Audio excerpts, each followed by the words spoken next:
Hello everyone, welcome to HIM 225. This is lecture 6 in a series of lectures for chapter 22. If you would please turn to page 539 in your textbook, and we're at the bottom of the page looking at the guidelines for HIV infections in pregnancy, childbirth, and the puerperium.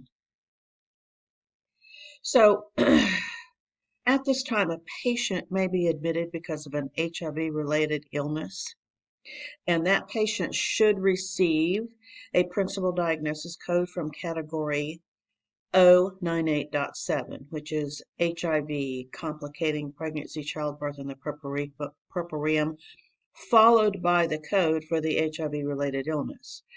Patients with an asymptomatic HIV infection status admitted during the pregnancy, childbirth, or puerperium should receive a code from 098.7 and Z21. So anytime a patient comes in, if they're HIV positive or if they have gone on to develop AIDS, we're going to have a code from that category. So let's take a look at that.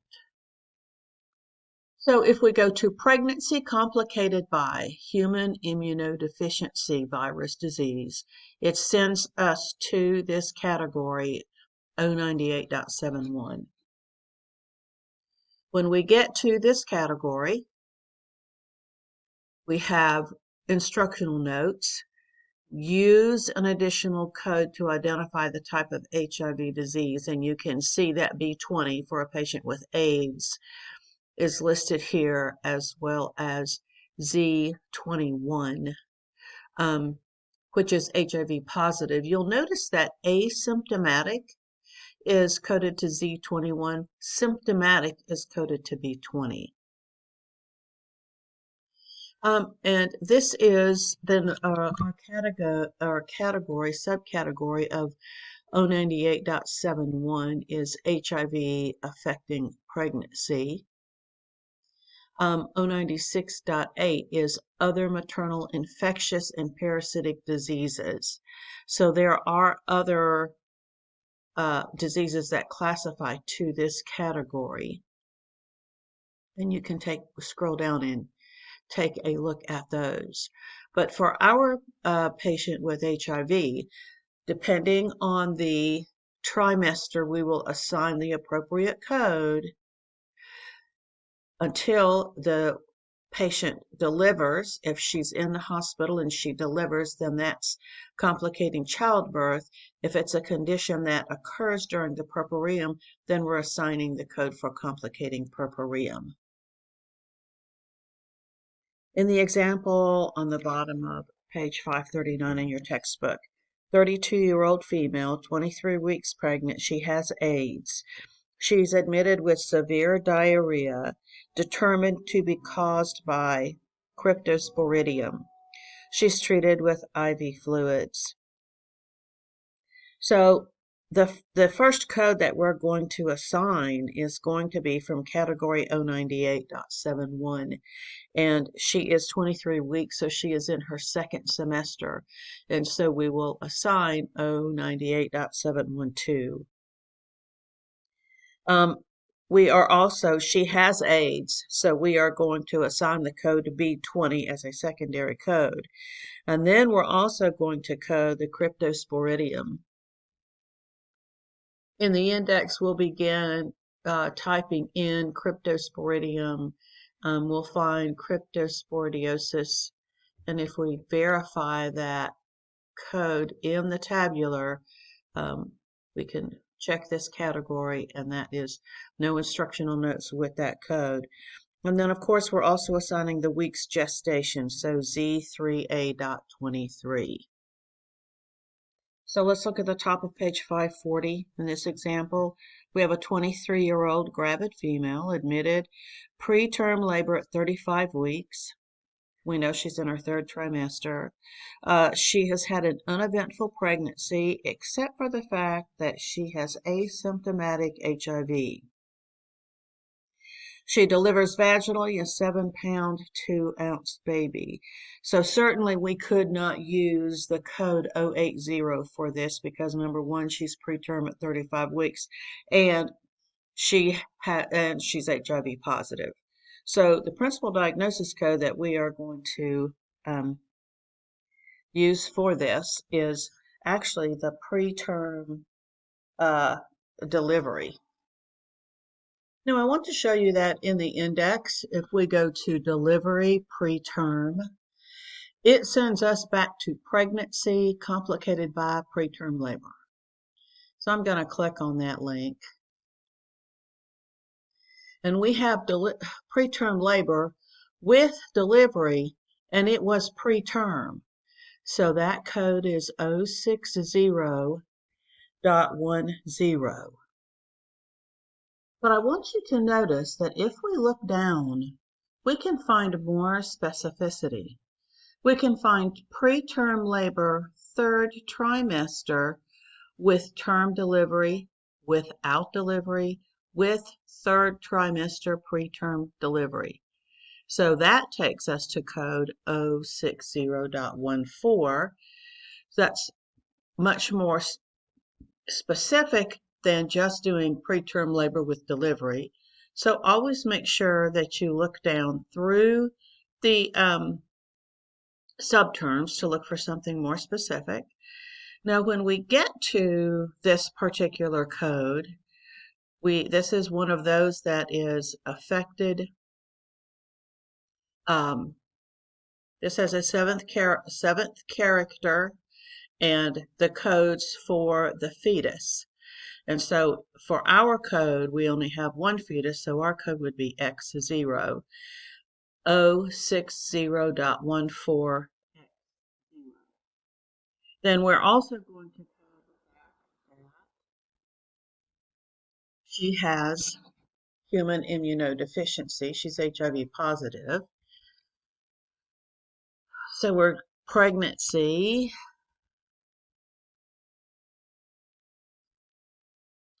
So we're at pregnancy complicated by human immunodeficiency virus. So we're at 098.71 and 35 weeks. So she's in the 3rd trimester,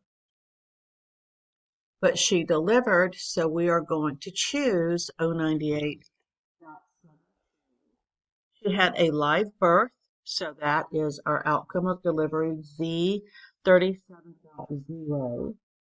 She is HIV positive, so that is our Z21. She's 35 weeks gestation, so Z3A.35. And then we have our manually assisted delivery code. And remember, we go to procedures and we do delivery.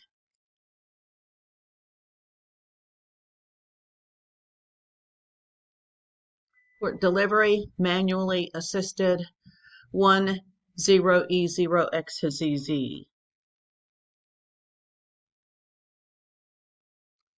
Our next guideline on page 540 talks about diabetes mellitus and pregnancy. We talked about this in the last lecture, so we would assign a code from category 024 and then the appropriate code, the appropriate diabetic code. And if it's a type 2 or other, if it's not a type 1 patient, then we're going to assign the code for long-term use of insulin. So in this example, the patient comes into the hospital with diabetic ketoacidosis. She is 12 weeks pregnant and she has a history of type 1 diabetes. She's treated with a sliding scale. So in the index, we're going to pregnancy complicated by diabetes type 1, 024.01. And then we would choose the 6th character of 1 because she is in the 1st trimester. Then we also need to code the fact that she's a type 1 diabetic with ketoacidosis. So in the index, we're going to go to diabetes type 1 with ketoacidosis, and that code is E10.10. We'll verify that in the tabular. We can see that that is type 1 diabetes mellitus with ketoacidosis without coma. Then we're also assigning her weeks gestation, Z3A.12. We're not assigning a code for long-term use of insulin because she is a type 1. Gestational induced diabetes. Gestational diabetes occurs usually during the second or third trimester of pregnancy in women who were not diabetics before they became pregnant. The diabetes can cause complications in a pregnancy similar to those for patients who have pre-existing diabetes. It also puts the woman at greater risk of having diabetes after she's pregnant. And the codes are in that subcategory of 024.4. We looked at these codes earlier, and you will recall that we could code not only the fact that they had the diabetes, but how it was controlled. Diet controlled, insulin controlled, oral medications, so on and so forth. Now, let's look at this third example. A patient is admitted to the hospital at 39 weeks, so she's third trimester. She had a relatively uneventful pregnancy except for gestational diabetes, which was diet controlled. She delivered vaginally a 7-pound baby. So this cannot be an 080 code because she had the gestational diabetes. So again, in the index, we're going to be going to pregnancy complicated by gestational diabetes. So in the index, if we go to pregnancy complicated by diabetes and gestational, it tells us to see diabetes gestational. And if we look at these codes, gestational diabetes, now she delivered, so it's in childbirth and she was diet controlled. So 024.420 is our code. She was 39 weeks, so we have our code Z3A.39 for our weeks gestation. She delivered a live-born infant, Z37.0, and it was a manually assisted delivery. On the bottom of page 540, your textbook has guidelines for coding sepsis with patients that have pregnancy. So when a patient has sepsis, we actually are going to assign a code from Chapter 15. It's category 085, puerperal sepsis. And when we code sepsis, we have a code from category A40 or A41, but we don't use those codes if it's an OB patient. We have a code from category 085, and then we use the code for the bacterial infection. So that's going to be from those codes B95 through B96. And then if it's applicable, we'll use an additional code for severe sepsis and then any acute organ dysfunction. So in the example, we have a 38-year-old prima gravida who spontaneously delivers an SGA baby. Just as LGA is large for gestational age, SGA is small for gestational age.